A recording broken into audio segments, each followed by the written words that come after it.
Efésios 2, 19 diz assim: assim que já não sois estrangeiros, nem forasteiros, mas concidadãos dos santos e da família de Deus, edificados sobre o fundamento dos apóstolos e dos profetas, de que Jesus Cristo é a principal pedra da esquina, no qual todo edifício bem ajustado cresce para templo santo no Senhor, no qual também vós juntamente sois edificados para a morada de Deus no Espírito. Amém?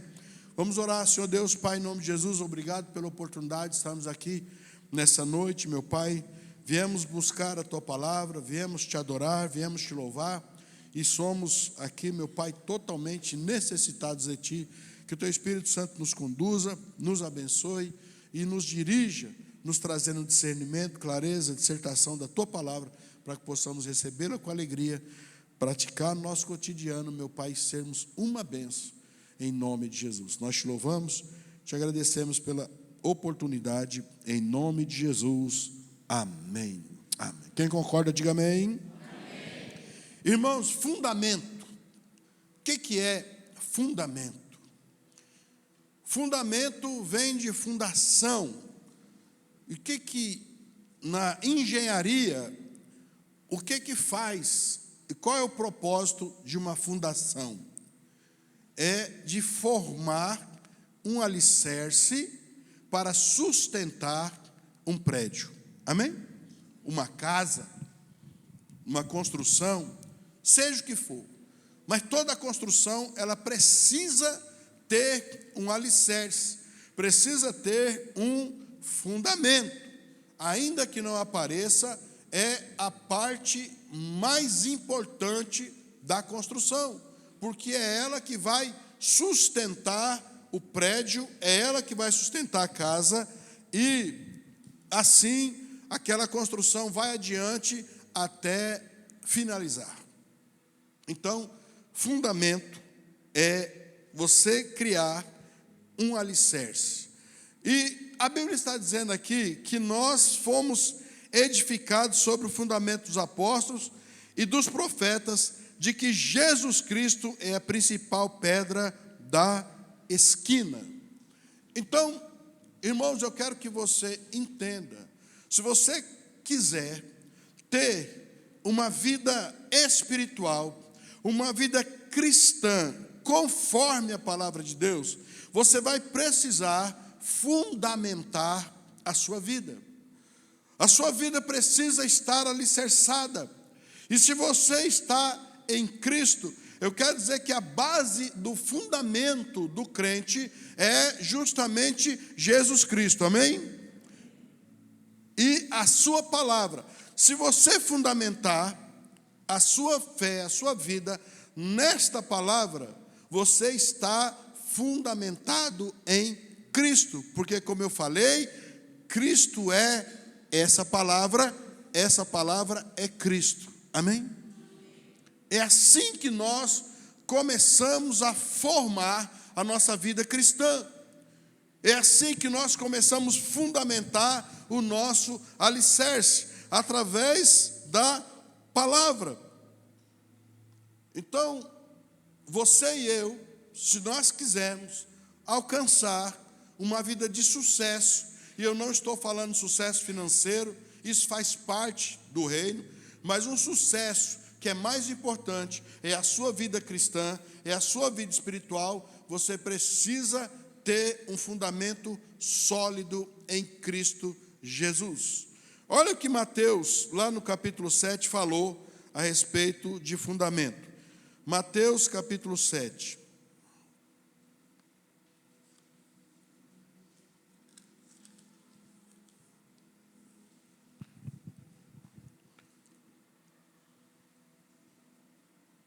Mateus capítulo 7, versículo 24, diz assim: todo aquele, pois, que escuta estas minhas palavras e as pratica, assemelhá-lo-ei ao homem prudente, que edificou a sua casa sobre a rocha, e desceu a chuva, e correram rios, e assopraram ventos, e combateram aquela casa, e não caiu, porque estava edificada sobre a rocha.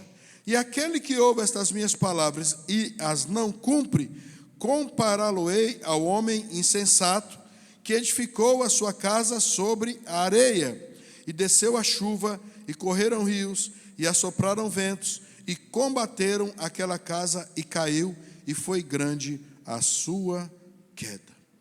Irmãos, nós, através desses versículos, nós entendemos que se eu quero viver uma vida cristã, segundo a vontade de Deus, segundo a direção de Deus, eu preciso edificar a minha vida sobre a rocha. Quem é a rocha? É o que eu estou falando desde o começo, que eu preciso edificar a minha vida sobre Jesus, porque Ele é a rocha que vai sustentar a minha vida durante todo o tempo que eu estiver sobre essa terra, para que eu fique firme, para que eu persevere até o fim para ser salvo, para que eu persista, para que eu insista a servir o Senhor, a servir a igreja, a servir os irmãos. Então, é um processo que nós entramos, e se você não edificar a sua vida em Jesus Cristo, na palavra, no começo da sua caminhada cristã, você vai ter muito trabalho lá na frente. Você vai ver de altos e baixos, você vai viver de momentos tristes e alegres, vai passar por amarguras, angústias, as aflições vão te incomodar e às vezes te alcançar, te tocar. E eu estou falando de coisa, amado, que a Bíblia diz que vai acontecer, que acontece na sua vida, que acontece na minha vida. Mas se eu estou com a minha vida firmada na rocha, não quer dizer que não vou ter tribulação, muito pelo contrário, vou ter tribulação, mas ela não vai te derrubar, amém? Ela não vai te entristecer, ela não vai roubar a sua fé, ela não vai levar você a blasfemar contra Deus. Não, você vai passar de cabeça erguida, glorificando o nome do Senhor, porque tribulação faz parte da nossa vida. É uma faculdade que Deus nos coloca para que nós possamos crescer e avançar. E não desistir, porque eu entendo que eu não posso desistir. Eu entendo que eu não posso parar no meio do caminho. Se eu cheguei até aqui, eu quero chegar muito mais longe ainda, em nome de Jesus. Então, quando você edifica a sua casa sobre a rocha, irmãos, pode vir a chuva, pode vir os rios, pode ventar, pode vir tempestade, mas você não é abalado. Nós seremos, todas essas questões atmosféricas que a Bíblia está dizendo, elas atingem a casa. A chuva bate na parede, os rios passam pelas paredes, o vento sopra contra a casa.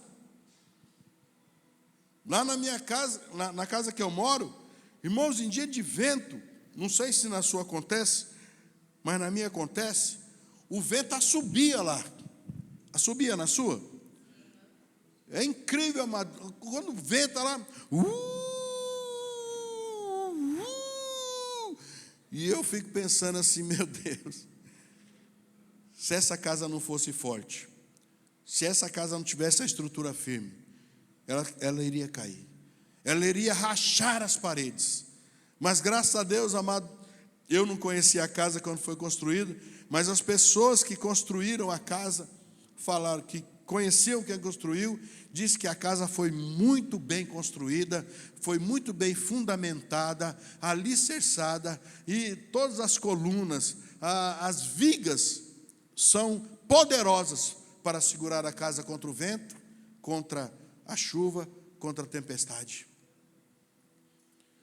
Esse prédio aqui, ele tem força para aguentar, amado, qualquer tipo de vento. O alicerce desse prédio que nós estamos aqui, a sapata dele, cabe um carro. Possivelmente deve ser Fusca, né? Então, cabe um carro, mas que carro é? É um Jeep? Não. Cabe um carro em cada uma delas. Então, ó a largura dessa viga, mano. Olha a largura dessa viga. Então, esse prédio, ele é altamente seguro. Mas por que hoje ele é seguro e eu confio, tenho confiança na construção? Porque o alicerce, o fundamento, ele é seguro. Porque foi feito de uma maneira para poder segurar construções. Então nós podemos, se eu quiser construir mais 1 ou 2 andares, esse prédio sustenta. Porque ele tem fundamento, ele tem alicerce. Agora vem a chuva, vem o vento, e ele continua perfeito. Então na sua vida, amado, certamente virá o vento. Certamente na minha vida, amado, vem as tribulações, vem, amado, as coisas ruins também vêm. Mas eu não posso me deixar abalar. Eu preciso crer que amanhã as coisas serão diferentes. Eu preciso crer que amanhã as coisas serão melhores para a minha vida. Hoje eu estou passando, mas é passageiro, porque Cristo está comigo, porque Cristo está com você, amém? E Ele é que te sustenta, Ele que é o teu alicerce. Então eu quero falar de 3 fundamentos que nós devemos consolidar na nossa vida cristã, se você quiser viver uma vida vitoriosa e abundante. Irmãos, primeiro deles, discipulado. Se você quiser alicerçar a sua vida cristã, você não pode andar só. Você não pode se isolar. Você não pode viver uma vida privada. Você pode ir para a privada, mas sua vida não pode ser privada. Tem que ter abertura. As pessoas têm que saber. Você tem alguma coisa para esconder? Quem quer viver vida privada, amado, é porque tem coisa para esconder. É porque tem coisas que não quer que as pessoas vejam. E eu não estou falando de invadir a sua casa, invadir a sua vida, não. Nós não devemos ter nada para esconder, porque a nossa vida é uma vida, amado, que tem que estar na transparência. As pessoas nos conhecem a nossa casa, conhecem a nossa vida, sabem onde a gente vai. Não tem problema nenhum. É ou não é? Sabe que você fica lá dentro da sua casa, você assiste uma TV, ou você lê um livro, não importa. Mas crente ter uma vida escondida, não pode. Por isso que tem crente que quer ficar sozinho, porque ele não quer abrir a vida dele, não, mas eu vou ter que ficar falando da minha vida. Por quê? O que você tem tanto para falar? O que a gente tem tanto para falar? Irmão, o ser humano é tudo igual. O que a Bíblia diz? Que todos pecaram, amém? Quantos? Todos. Eu, você, eu, nós, tu, eles, tá? Vós, eles, todo mundo. Então aí nós somos iguais, ainda que sejam pecados diferentes. Mas se eu quiser aprender, às vezes você, com o dom que você tem, você pode aprender a tocar um instrumento, e pode tocar muito bem. Mas se você não buscar ajuda, você vai ser limitado. Chega uma hora que você não sabe mais para onde ir. E aí tem muitas coisas para aprender. O Ruterval está aí, e ele vai lembrar disso. O Nixon, vocês conhecem o Nixon lá do Parque do Carmo? Faz louvor, fez louvor ontem lá no congresso. Quem estava lá viu, quem não estava não viu, né? Tá. Mas o Nixon sempre aprendeu a tocar desde os 13 anos e tal, aprendeu, tinha um ouvido bom, papapá. Mas chegou um tempo que ele ficou limitado. E aí chegou o Ruterval lá, converteu, estava lá na festa junina, saiu de lá, veio para a festa dos crentes, converteu, e o Ruterval começou a ajudar o Nixon. Não é isso, Ruterval? O Nixon, amado, ele cresceu no instrumento. Ele melhorou muito mais né? Porque o Routerval estudava. Ele cresceu, ele melhorou. Então, às vezes, a pessoa fica com orgulho, né? Não, eu quero andar sozinho, eu aprendi, eu tenho capacidade. Você pode ser a pessoa mais capacitada que tem. Pode ser. Mas essa capacidade pode estar levando você para o buraco, porque você não sabe desenvolver a capacidade. Por isso que a gente precisa de ajuda. Por isso que a gente precisa de discipulado. Então, às vezes, a pessoa, amados, agora eu vou falar de casos práticos aqui, que já aconteceu na igreja, não foi com uma pessoa não, foi com várias.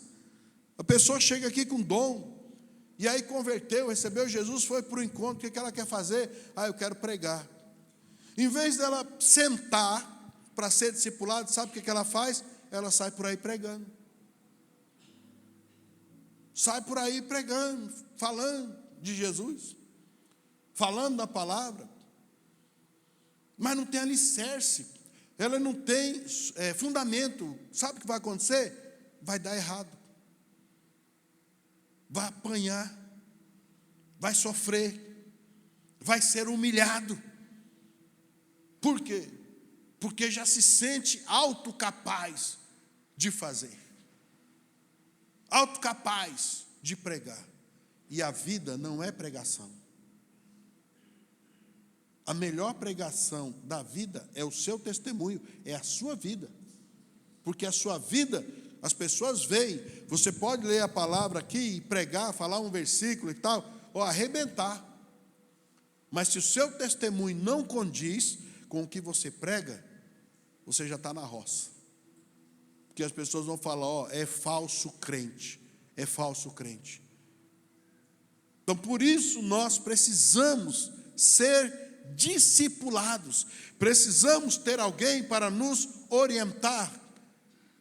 Irmãos, desde que eu me converti, isso aconteceu na minha vida. Ser discipulado, aprender a fazer as coisas. Os nossos líderes da época, eles nos ensinavam até a cozinhar, fazer comida. Nos ensinavam como se portar, a ter educação. Eles ensinavam, e eles eram do Mato Grosso, de uma fazenda. Eu fui lá, uma fazenda afastada, morava no meio do mato, mas todos os dias eles arrumavam a mesa para tomar café, para almoçar. E nós até hoje temos esse costume. Porque naquele tempo não tinha internet. Hoje você vai lá no YouTube, você só escreve assim, arrumar a mesa. Mas tem frescura para tudo quanto é lado lá. Tudo que você quiser. Não é? Você põe lá, casamento, como decorar casamento. Aí está lá, casamento, aí decora. Aí coloca aqueles vasos, amado, desse tamanho assim. Aí a noiva passa, ninguém vê a noiva, ninguém vê o noivo, ninguém vê a festa, porque a pessoa decorou com uns vasos tão grandes, cheios de flor, que ninguém vê ninguém. Horrível. Tem tudo, você pode ali aprender, mas não vai ficar igual se alguém estiver te ensinando pessoalmente. Então eu preciso, e eu fui discipulado. Você precisa ser discipulado. O que é discipulado? É aprender, é um aprendizado, é um ensino, é um aconselhamento, é obediência, é submissão. Filipenses, vamos voltar lá em Filipenses, vamos para frente, para Filipenses.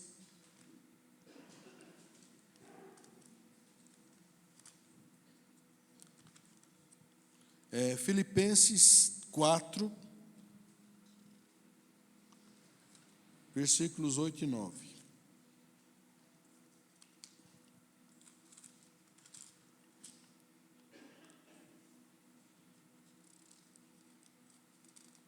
Olha lá.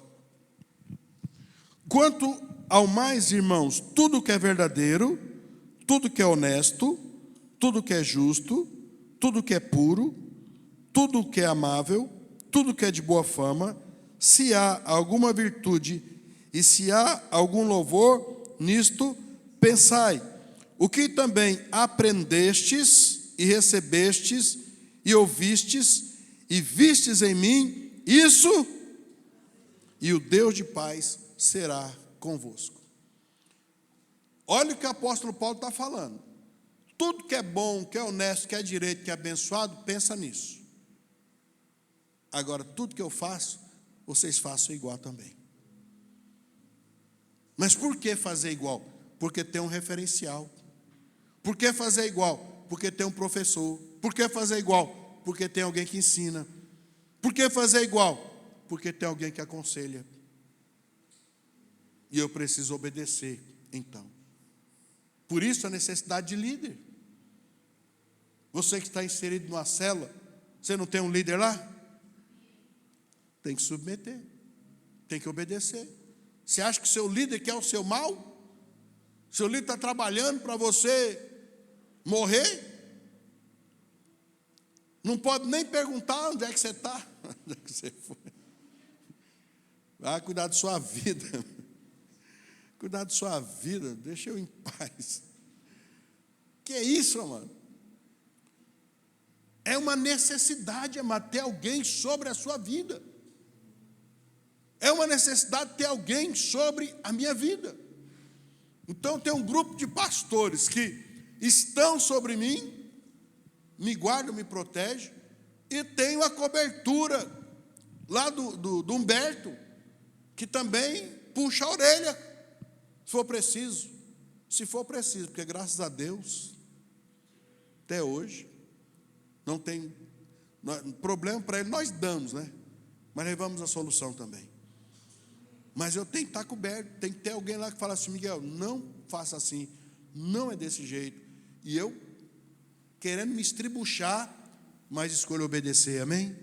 Porque o caminho da obediência é o caminho da salvação. O caminho da submissão é o caminho que leva para o céu, amado. Não é o meu caminho. Você pode ser a melhor pessoa do mundo, ter muitos dons maravilhosos, mas se não tiver submissão, se não for obediente, não vale nada. Samuel falou isso. Deus se agrada mais com obediência e submissão do que sacrifício. Então não importa o que você faz, se não há obediência, não há submissão, não interessa para Deus, não interessa nada. Então, o fundamento é discipulado. Você precisa estar sendo discipulado, precisa estar debaixo da cobertura de alguém.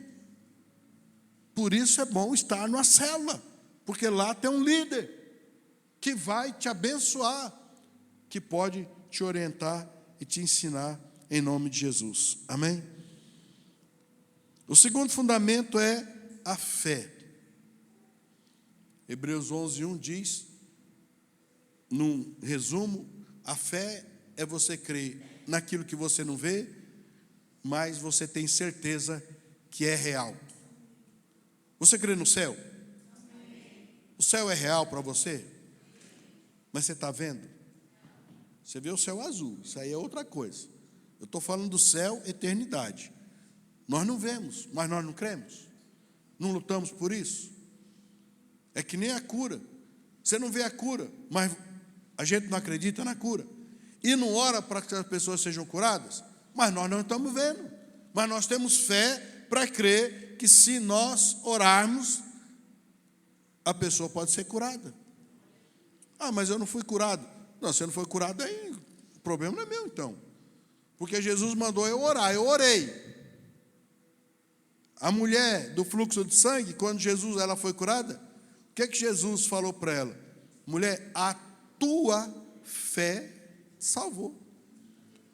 Não foi a fé de Jesus, foi a fé dela, porque a tua fé te salvou. Então, ela manifestou uma crença, uma fé, quando ela ouviu falar de Jesus, porque é isso que a Bíblia diz. E ouvindo falar de Jesus, é Jesus que gera fé no nosso coração, amado. é ouvir falar de Jesus, é ouvir falar da palavra de Deus, é ver o que Jesus fazia. Isso vai gerar fé no meu e no seu coração, para a gente poder usufruir dos milagres de Deus. Ontem eu contei um testemunho lá no congresso, e quem não foi, eu vou contar aqui também, e quem foi, finge que não sabia, né? Que eu recebi os irmãos lá de Betim em casa. Vocês estão vendo que eu não estou muito bem, mas ontem eu estava pior, e estava piorando cada vez mais. E eu ia ministrar ontem à noite. Eu falei, mas do jeito que está indo, eu não consigo chegar à noite bem para ministrar, porque eu fui perdendo a voz, fui ficando rouco, cada vez mais rouco, perdendo a força da voz, e me veio algo no coração, eu falei, não sei se foi errado ou não, mas eu fiz.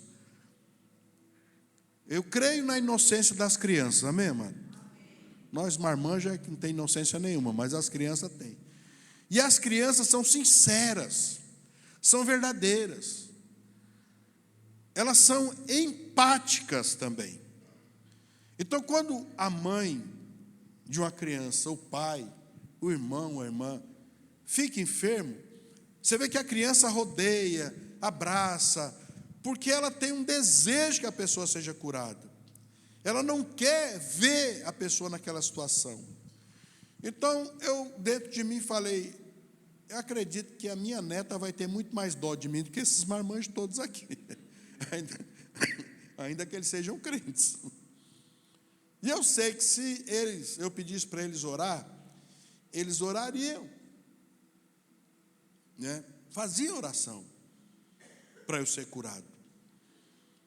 Mas você vê como é que a coisa é maravilhosa. Então nós fomos orar para comer e todo mundo deu as mãos. E eu não estava na roda no momento. Aí eu fui para a roda e peguei na mão, do lado esquerdo de uma pessoa, quem estava do meu lado direito? A minha neta. Aí eu fui e peguei na mão dela. Irmãos, enquanto o irmão estava fazendo a oração, ela soltou da minha mão e fez assim para eu agachar. Eu agachei, ela pôs a mão na minha testa. E os irmãos continuam orando e ela pôs a mão na minha testa e ficou lá também orando. Aí eu falei para ela assim, repete essa oração comigo. Diga assim, Senhor Jesus, a ela, Senhor Jesus, cura o meu vô, tira essa doença. E ela tira essa doença. Eu ministro sobre a vida dele a cura. Eu ministro sobre a vida dele a cura. E em nome de Jesus, toda doença sai. Ela foi em nome de Jesus, toda doença sai. Irmãos, eu fui ministrar ontem à noite, ministrei lá ontem à noite, porque eu melhorei, amém? Glória a Deus. Aleluia. Ó, eu tive fé para isso, tá? Vai sair por aí não, vai a criança, ora aqui por mim. Estou sentindo uma dor aqui, criança, vem, ora aqui, põe a mão aqui. Irmãos, a fé, ela se expressa em momentos oportunos. Você só vai usar a sua fé que nem o super-homem. Ele só vira super-homem no momento de perigo. E aí ele sai de uma cabine telefônica com a sunguinha dele por cima da roupa e a capa e sai voando para defender as pessoas. Mas fora isso, ele é o Clark Kent que trabalha lá no jornal e tal. Então a fé é da mesma forma. Você vai usar a sua fé, e por isso você precisa ter fé, para que você, nos momentos difíceis da vida, onde não tem uma pessoa para te dar uma mão, ou que você precisa de um milagre, você exercer a fé para que Deus opere o milagre e você receba diretamente de Deus, amém?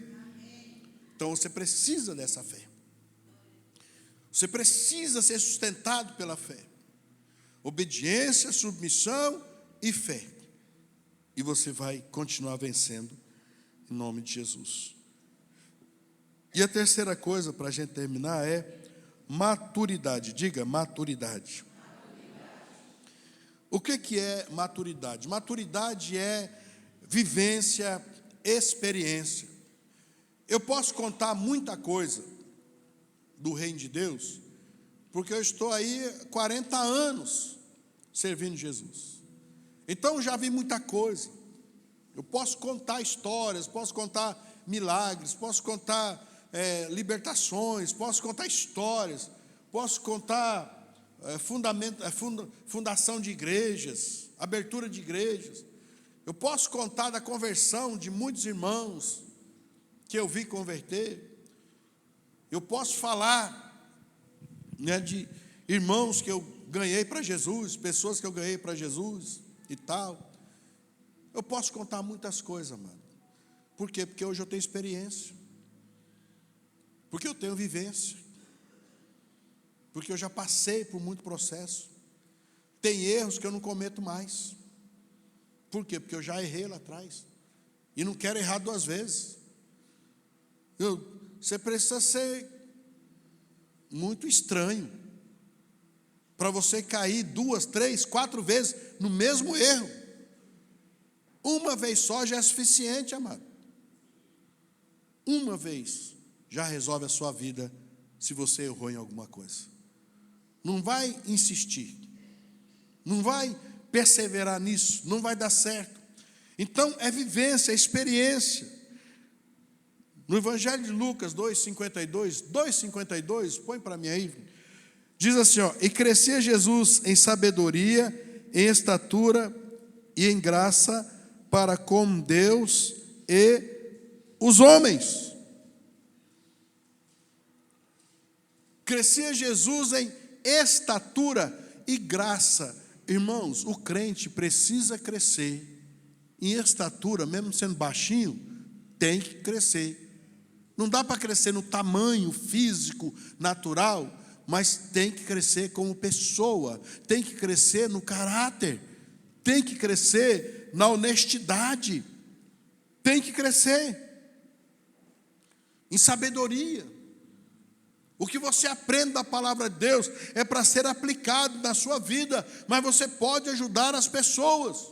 Você pode dar um conselho para uma pessoa que está passando por uma situação e você dizer, mediante a palavra, não faça desse jeito, faça desse jeito aqui, esse jeito vai dar certo.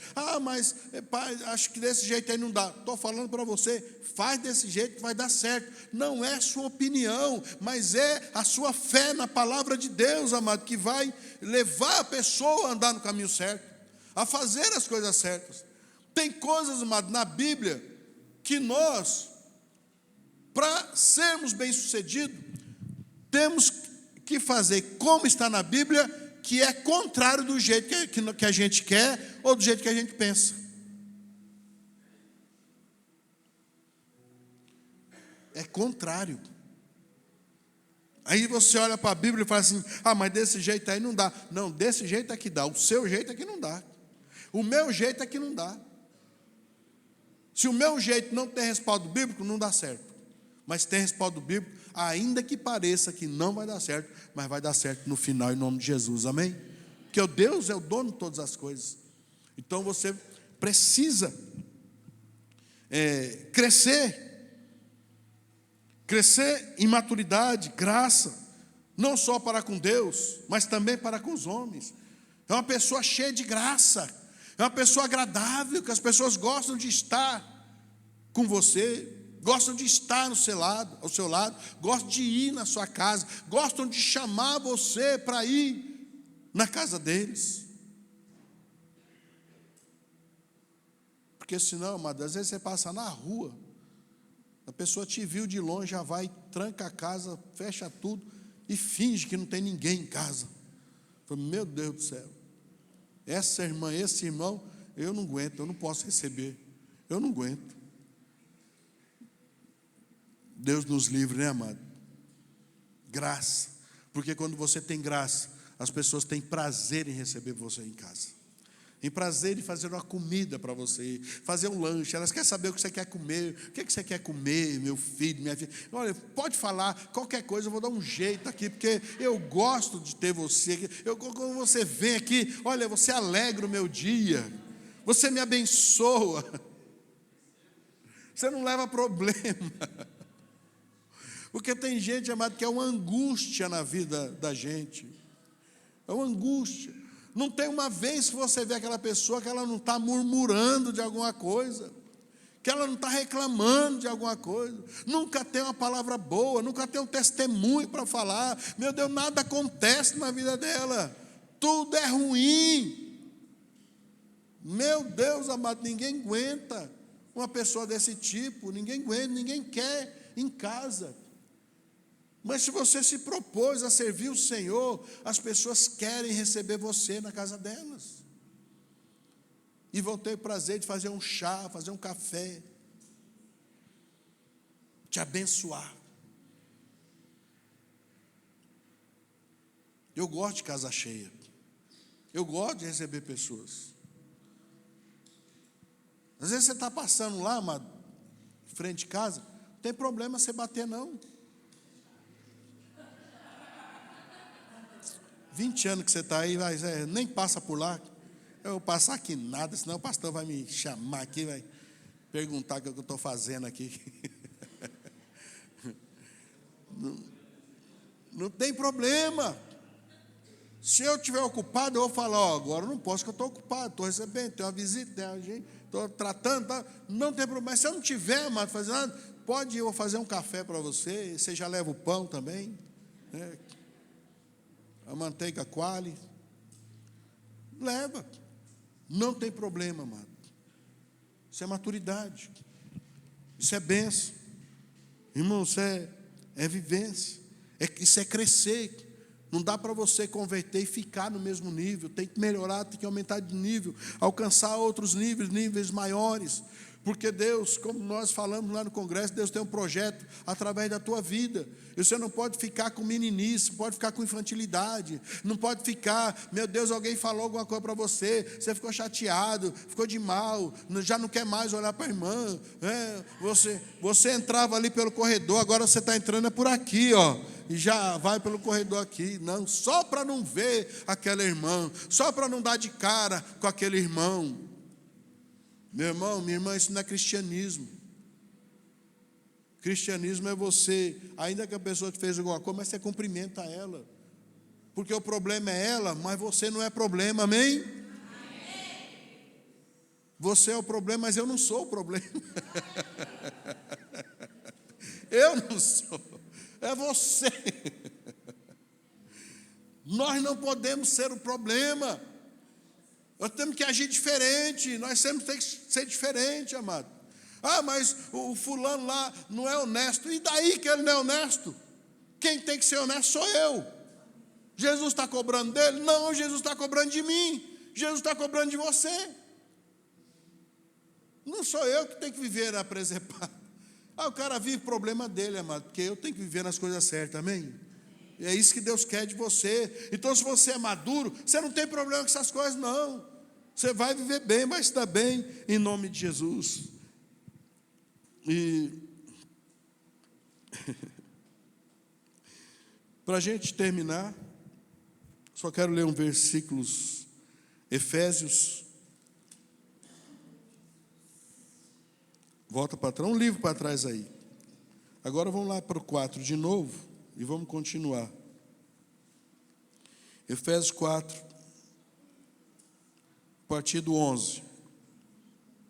Versículo 11 diz assim: E ele mesmo deu um para apóstolos, outros para profetas, e outros para evangelistas, e outros para pastores e doutores, querendo o aperfeiçoamento dos santos para a obra do ministério, para a edificação do corpo de Cristo, até que todos cheguemos à unidade da fé e ao conhecimento do Filho de Deus, a varão perfeito, à medida da estatura completa de Cristo, para que não sejamos mais meninos inconstantes, levados em roda por todo vento de doutrina, pelo engano dos homens que com astúcia enganam fraudulosamente, Então, irmãos, Deus não quer que você seja mais menino ou menina.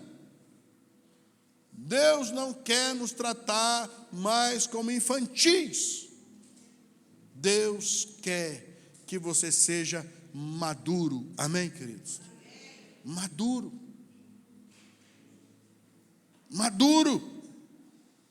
Para que você possa suportar. Para que você possa vencer. Para que você possa ser um testemunho de vida sobre essa terra. Não adianta, mano. Não tem como recalcitrar contra os aguilhões. O evangelho, ele é exigente, como você e eu somos também. Nós exigimos das pessoas que elas nos tratem bem. Nós exigimos das pessoas que elas sejam sinceras conosco. E agora Deus tem que ser diferente? Deus tem que ser de qualquer jeito? Deus exige de nós também que nós sejamos maduros e não sejamos mais crianças infantis. Um dia eu estava conversando com um rapaz, resolvendo uma parada. Pessoa com falta de entendimento é dura, mano. E aí, ele tomou uma atitude, e eu falei para ele, pô, mas você tomou uma atitude infantil. Ele ficou bravo. O quê? Você está me chamando de criança? Você está me chamando de infantil? Que eu falei, não estou chamando de infantil, jumento, ou quer dizer, irmão. Mas você está agindo como criança. É um adulto agindo como criança. Então, irmão, não dá para nós. Você não pode ser, você que crê em Jesus, não pode agir como criança, porque agora você está comendo alimento sólido, amém? Agora você vive uma vida diferente em Cristo Jesus.